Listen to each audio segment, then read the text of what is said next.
According to the latest national poll, America is now closer to a Trump presidency than it has ever been. After the Clinton campaign squeaked out a 1-point victory in Kentucky last night, then lost to Bernie Sanders by 12 points in Oregon, the Clinton campaign is staring at a shocking new national poll tonight that shows Donald Trump ahead of Hillary Clinton. The Fox News poll released tonight shows Donald Trump at 45% and Hillary Clinton at 42% with a 3-point margin of error. That poll is a statistical tie. It is a reversal of fortune for Hillary Clinton from the last Fox News poll, which showed her at 48% and Donald Trump at 41%. In tonight's Fox News poll, Donald Trump still trails Bernie Sanders, as he always has, with Bernie Sanders at 46% and Donald Trump at 42%.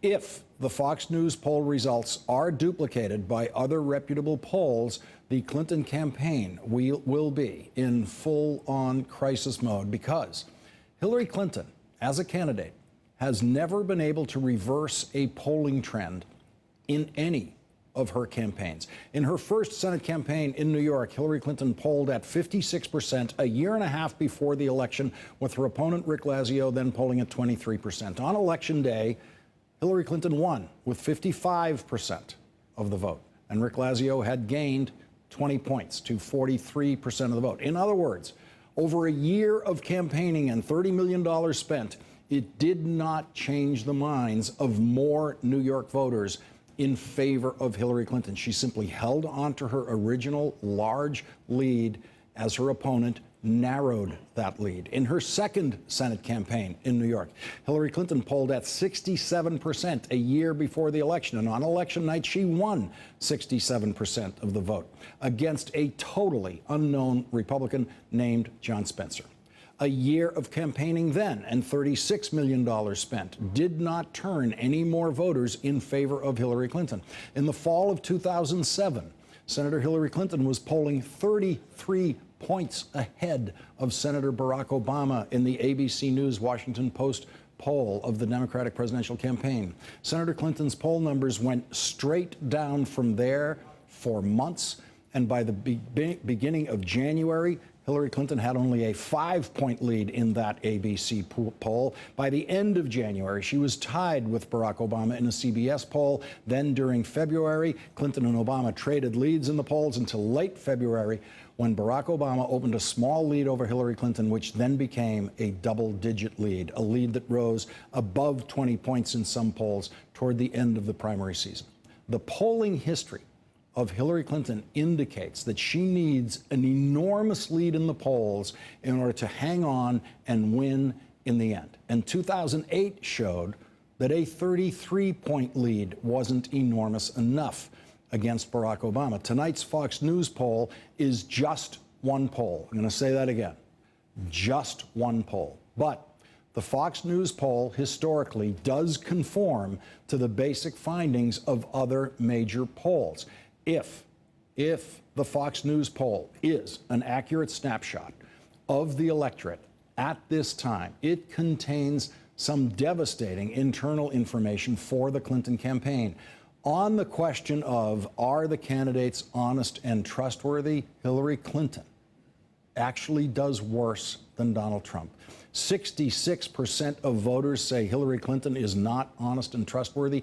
57% say Donald Trump is not honest and trustworthy. 2 years ago, before she was officially a presidential candidate, in that same Fox News poll, 54% of voters said Hillary Clinton is honest and trustworthy. Only 42% then said she was not honest and trustworthy. And in tonight's Fox News poll, this is the first time that Donald Trump doesn't have the highest unfavorability rating. In tonight's poll, 61% have an unfavorable view of Hillary Clinton and 56% have an unfavorable view of Donald Trump. Earlier today, another disturbing poll result for the Clinton campaign, this one from the state of New Hampshire, which Barack Obama won by 10 points in 2008 and 6 points in 2012. A WBUR poll of New Hampshire voters shows Hillary Clinton at 44% and Donald Trump at 42%, which is a statistical tie within the margin of error. In that same poll, Bernie Sanders, who won the New Hampshire primary, beats Donald Trump by 16 points, 54 to 38. 4 years ago, at this time, President Obama held a 12-point lead over Mitt Romney in New Hampshire. The president then went on to win New Hampshire by 6 points. Joining us now, Michael Steele, former Republican Party chairman and an MSNBC political analyst. Peter Wehner, senior fellow at the Ethics and Public Policy Center. He worked in the Ronald Reagan, George H.W. Bush, and George W. Bush administrations. Also with us, Jeff Garin, the president of Hart Research, a public opinion research firm. He's an advisor for the Priorities USA, the super PAC supporting Hillary Clinton. Jeff Garin, what do you make of tonight's Fox News poll? Well, we've said for a while now, for a couple of weeks, that this is going to be a close and competitive election. We weren't saying that as spin. It's because that's what our polls were showing us then. And there is something structural about this race that makes it close and competitive. You know, in some ways, it is a good thing that people are seeing this now. On the one hand, I think it tells Democrats loudly and clearly that they're going to have to work very hard and come together to defeat Donald Trump in November. And the other thing it does is kind of you were alluding to at the beginning is that Americans are going to have to start reckoning with the reality that Donald Trump could be president and start to think very seriously about the consequences of that. And I think as time goes on and people think more and more about those consequences, he will be a more difficult choice for voters to accept.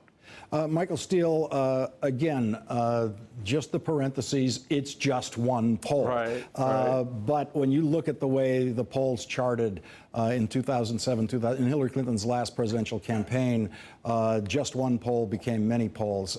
If this is a trend, if we see 3 of these, what does this mean to Washington's reception of Donald Trump? How does that change Paul Ryan's calculations and others in Washington? Well, I think it's already begun to change that calculation. I think a lot of internal polls that are being taken by super PACs and other groups out there for and against Donald Trump are showing this very same trend line. Now, I think you make the important point, Lawrence, and that is, does this trend line that we see really mean something nationally is going on when other polls confirm that or augment that? That's what I think Jeff and others are going to be looking at on the Clinton side, and certainly Paul Manafort is going to be drilling down on the GOP side with Donald Trump. But here's the rub. This is May, okay? And so I am not one of these, after my years of experience in politics, to hang my hat on one poll or even a trending polls in the month of May, June, and July.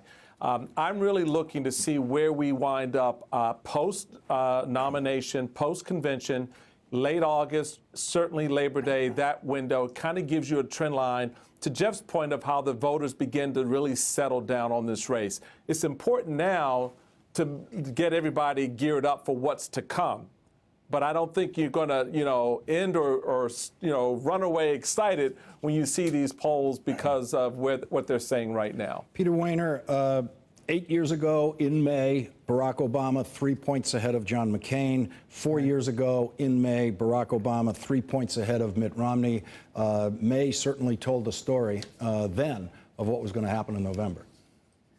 Yeah, it does. Sometimes it does, sometimes it doesn't. Remember, Walter Mondale was ahead of Ronald Reagan at points in 1984. Mm-hmm. And we've had a whole history of races where they appeared to be close. And not even Jimmy Carter, a week before the election with Reagan, was up by 1 point in the Gallup poll, and he lost 40 states. It is very, very early.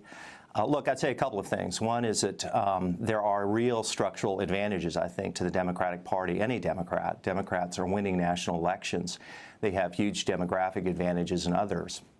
So I think that starting out, a Democrat is going to be favored against a Republican. Secondly, Donald Trump is a target-rich environment, and they really haven't trained their guns on him yet. But third, and this is important, Hillary Clinton is just a very, very weak candidate, and she seems to be getting weaker. She's weaker than she was in 2008. I think she's mechanical and uninspiring and viewed as inauthentic, as well as that poll number that you underscored, which is the untrustworthy and dishonesty numbers. I think she's a kind of ethical wreck. So I think she's a very, very weak and beatable candidate. I just think that Donald Trump is, in the end, more toxic and And so I don't think that he's going to pull this out, but we'll see. It's a very weird time, and there's a distemper in this country politically, unlike anything I've seen, and that may play to Trump's advantage. Jeff Guerin, please address my initial point that I made about Hillary Clinton's polling history, which in her campaigns shows no ability for her to gain ground, no ability. She's never shown an ability in her campaigns to increase support by campaigning. Well, when you started, I'm not sure that really holds. When you started 67%, there's only so far to go. No, I'll grant you that on the 67. But what about even the 55? Even the 55 in her first race, I think that's, you know, the fact that she was able to sustain a substantial majority as a first-time candidate, her running as a first lady in New York was controversial at the time. To me, that represented an accomplishment, not a sign of political weakness. And I've worked with Secretary Clinton. The one thing that I know about her, she is extraordinarily resilient. She rises to challenges. I think she'll rise to this challenge, but it is a real challenge. Let me just note one thing about the Fox poll. And can I just ask you one more thing, Jeff? And I want you to note yes, that please. about the Fox, but to continue with the model that I was using. And then what about the 2008 presidential campaign where she started high, more than a 33-point lead, and just went straight down? She never built support. Well, I think that I think she was running against a phenomenal candidate in Barack Obama, but the reality of that race is that I believe she won 7 of the last 9 primaries, that she actually did increase support in the later primaries up until the very last one. She won in Ohio, she won in Texas, she won in Pennsylvania. She actually did very well at the end of the campaign. So there, in terms of the pattern of the primaries, she did better as the race went on, not less well. She obviously had her greatest problems were kind of at the in the month of February and March, but as April, May, in April and May, she was a very strong candidate, and I think that speaks to the resilience she has. She was, I think people admired that about her. She was down but not out, and she fought back in a way that people really admired and respected. And I think that's the Hillary Clinton Americans will see. Let me just make one polling note. Is that part of what's happening in this structurally is that Donald Trump has secured the Republican nomination. The party has rallied around him, and he's not dealing with these negative attacks any longer. And Hillary, and for better or worse, Bernie Sanders staying in the race and the way he is has a consequence. Hillary Clinton is going to be the nominee, and if we're serious about electing her in November, and I think we ought to be serious about electing her in November because the consequences are dire, I think Senator Sanders has important choices to make in this regard. Yeah, can I say a couple of things, Lawrence? Look, I think at the end of the day, she does have a problem as a presidential candidate, which is the more that people see her, the more they don't like her. That's just there. They say sometimes the dog just doesn't like the dog food. And she may be an impressive person. I think her record is sketchy. I don't think she was very successful as a Secretary of State, and she was the author of Hillary Care. But look, at the end of the day, she is just not somebody who is an overpowering political figure. Even her own campaign people admit that she is an awful candidate. Michael Steele, I want to get a quick last word from you there. Sure. I got to say, this is not something I understand. I see the polling numbers, but I cannot see what it is in a Clinton campaign that, as Peter just put it, the more people see her, the more they don't like. That is what you're seeing in the tracking of these numbers, but I don't get it. I don't know what it is that they're seeing. Well, what they're seeing is 30 years of Hillary, 30 years of Hillary and Bill. They're seeing a lot of things that have accumulated, and it's not selling for them, and it's going to be a hard sell this year. All right, we're going to have to leave it there. Lawrence, I don't think they've really seen her yet, and when they do see her, they do like her. Okay. They've seen her for a lot of years. All right, that's going to have to be the last word for this segment. Thank you very much, Michael Steele, Jeff Guerin, right. Peter Wehner. Thank you all.